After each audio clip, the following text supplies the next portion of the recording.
అయితే ముందుగా ఈ ప్రాంత మీడియా, ఎలక్ట్రానిక్ మీడియా కానీ, ప్రింట్ మీడియా కానీ అందరినీ ఒకసారి అంటే ప్రెస్ మీట్గా కాకుండా మీట్ ద ప్రెస్ అంటే మిమ్మల్ని ఒకసారి పరిచయం చేసుకుందామని చెప్పేసి పెట్టినటువంటి కార్యక్రమం ఇది.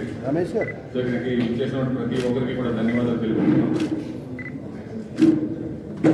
నా గురించి కొన్ని ముందుగా చెప్పుకునే ముందు కొంతమందికి నేను కృతజ్ఞత చెప్పుకోవాలి. మన రాష్ట్ర ముఖ్యమంత్రి వర్యులు నారా చంద్రబాబు నాయుడు గారు, అదేవిధంగా ప్రతి క్షణం పార్టీ నాయకులకి, కార్యకర్తలకి, బీజేపీ తరఫున అధ్యక్షురాలుగా ఉన్నటువంటి పురంధరేశ్వరి గారు, మన ఎమ్మెల్యే, మన ఎంపీ గారు కానివ్వండి, వీరందరికీ కూడా కృతజ్ఞత తెలుసుకుంటున్నాను. అదేవిధంగా ఈ ప్రాంతంలో ఉన్నటువంటి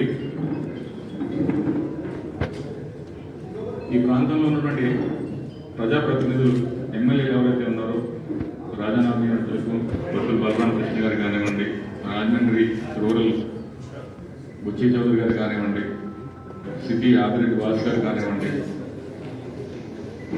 రామకృష్ణారెడ్డి గారు కానివ్వండి, యోగేష్ గారు కానివ్వండి, అలాగే మద్దిపాటి వెంకటరాజు గారు, కొవ్వూరు వెంకటేశ్వరరావు, అలాగే రుడా పరిధిలో మిగతా కొన్ని కాన్స్టిట్యూన్సీస్ కూడా ఈ పార్లమెంట్ కాకుండా యోగేశ్వరరావు గారు, మెండపేట, వాసంశెట్టి సుభాష్ గారు, రామచంద్రపురం, కొత్తపేట సత్యానందం గారు, వీరందరూ కూడా సహకారం అందించారు కాబట్టి నా పేరు ఇక్కడ వెలువడిందని చెప్పేసి నేను భావిస్తున్నాను. వారందరికీ కూడా కృతజ్ఞతలు తెలుపుకుంటున్నాను. ఇక నా విషయానికి వస్తే, నేను రాజకీయాల్లోకి ఉండటానికి కారణం మా తండ్రి శ్రీ బొట్టు భాస్కర రామారావు గారు. ఆయన మీ అందరికీ కూడా చాలామందికి సుపరిచితులే. 1970 నుంచి కూడా ఆయన రాజకీయాల్లో ఉన్నారు. అంచెలంచెలుగా ఎన్నో పదవులు చేశారు. సర్పంచ్గా మొదలుకొని సొసైటీ ప్రెసిడెంట్గా కానివ్వండి, తర్వాత డిప్యూటీ చైర్మన్గా, ఎమ్మెల్యేగా, ఎమ్మెల్సీగా, రాష్ట్ర ప్రణాళిక మండలి చైర్మన్గా అన్ని చాలా పదవులు చేసినప్పటికీ ముఖ్యంగా ఆయన ప్రజల మనసులో ఎంతో కొంత స్థానం ఈ జిల్లాలో సంపాదించగలిగారు. అదే ఈవేళ ఆ ఆస్తి, ప్రజల మనసులో ఉన్నటువంటి ఆ ఆప్యాయతనాలు, వారి దగ్గర నుంచి వచ్చినటువంటి ఆస్తి నాకు ఈ ప్రజలు వారి అభిమానం అని చెప్పేసి నేను భావిస్తున్నాను. కేవలం వారి స్ఫూర్తితో ఈరోజు నేను రాజకీయాల్లో ముందుకి సాగుతున్నాను. సో ముందుగా ఆయనకి కూడా నేను ఒకసారి ఆయన స్మరించుకుంటూ, ఇక మొన్న దాదాపు 2 సంవత్సరాల క్రితం చంద్రబాబు నాయుడు గారి సమక్షంలో అన్నవరం సత్యనారాయణ స్వామి సన్నిధిలో తెలుగుదేశం పార్టీలో జాయిన్ అవ్వడం, ఆ తర్వాత జాయిన్ అయిన 1 నెలలోనే బాబు గారు స్టేట్ పార్టీ సెక్రటరీగా నియమించడం, ఆ తర్వాత అనూహ్యంగా, అంటే నేను ఈ ప్రాంతం వాడిని కాకపోయినప్పటికీ రాజానగరం నియోజకవర్గం తెలుగుదేశం పార్టీ ఇన్ఛార్జ్గా 1 సంవత్సరాల క్రితం ఆయన నియమించడం జరిగింది. అక్కడ ఉన్న పరిస్థితులు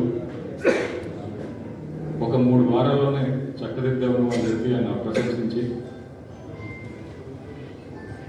ఎంతో అంటే ఒక 3 వారాల్లో ఆయన నియోజకవర్గం రావడం, ఒక కార్యక్రమం, భారీ కార్యక్రమం చేయడం, అక్కడ ఉన్న కార్యకర్తలు చూడటం చాలా ఆనందించారు ఆయన. ఆ తర్వాత ఎన్నో కార్యక్రమాలు, ఓటర్ వెరిఫికేషన్ కానివ్వండి, బాబు షోకి భవిష్యత్ గ్యారంటీ కానివ్వండి, బాబు గారు జైల్లో ఉన్న 53 రోజుల్లో మేము అక్కడ రాష్ట్రంలో లేనటువంటి విధంగా అక్కడ ఎన్నో కార్యక్రమాలు చేపట్టాం. వీటన్నిటి దృష్ట్యా ముఖ్యంగా రాజానగరం తెలుగుదేశం పార్టీ క్యాడర్ ఏ విధంగా సహకరించారో వారందరికీ కూడా నేను పాదాభివందనాలు తెలుపుకుంటున్నాను. వారి వల్ల నేను ఇవాళ ఎదిగానని చెప్పేసి నేను నమ్ముతున్నాను దృఢంగా.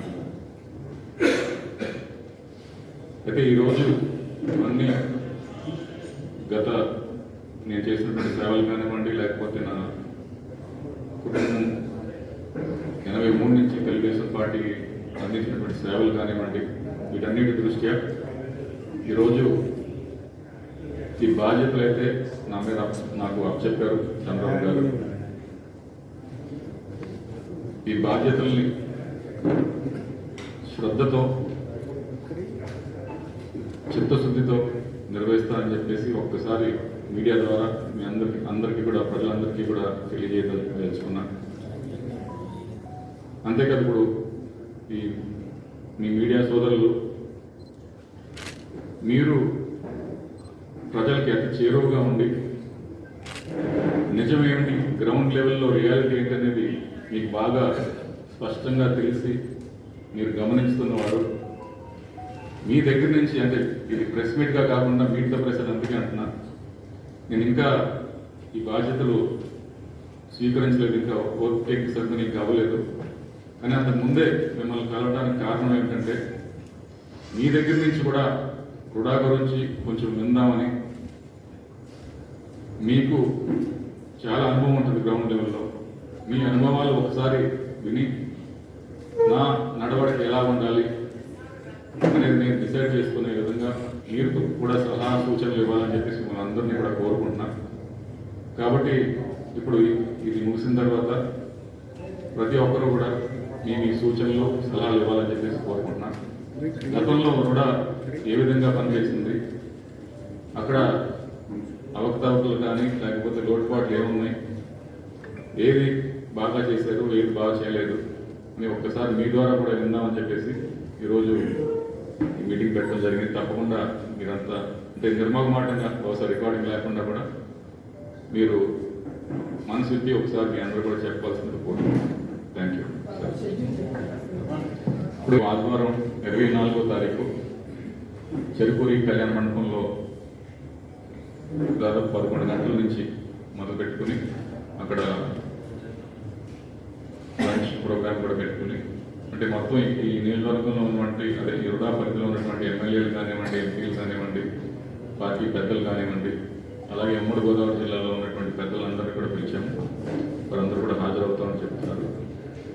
కాబట్టి మీడియా ద్వారా నేను ప్రజలు కూడా మా అభిమానులు కూడా చెప్పుకునేది ఏంటంటే 24వ తారీఖు ఆదివారం 11 గంటలకి చెరుకూరి కళ్యాణ మండపానికి అందరూ కూడా రావాల్సిందిగా కోరుకుంటున్నాను. Thank you. 24వ తారీఖు చార్జ్ చేయండి సార్. సో ఒక పక్కన పార్టీ బాధ్యత, ఒక పక్కన ప్రభుత్వ పరంగా